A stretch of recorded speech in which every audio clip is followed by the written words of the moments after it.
বন্ধুরা কেমন আছেন? আশা করি সবাই ভালো আছেন এবং আমিও ভালো আছি। তো চলো, বুঝতেই পারছেন বেরিয়ে পড়েছি। হ্যাঁ, সকাল সকাল ঘুম থেকে উঠে স্নান করে বেরিয়ে পড়েছি মন্দিরের জন্য।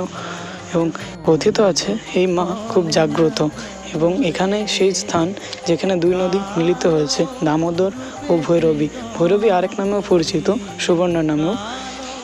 আজ মন্দিরে ভিড় কম থাকায় খুব তাড়াতাড়ি পুজো দিয়ে তারপর চলে গিয়েছিলাম নদীতে, ভৈরবী নদীতে।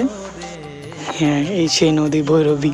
প্রচণ্ড টান জলে পেরিয়েও অনেক ছবি তুলে তারপর একটু ঘোরাঘুরি করে প্রসাদ খেয়ে তারপর মাকে প্রণাম করে আবার চলে এসেছিলাম।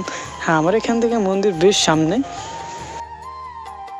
তো চলো, এই ছিল আজকের ছোট্ট একটা ব্লগ। ভালো লাগলে অবশ্যই লাইক করো, কমেন্ট করো এবং শেয়ার অবশ্যই করো, কারণ তোমাদের সাপোর্ট খুব দরকার।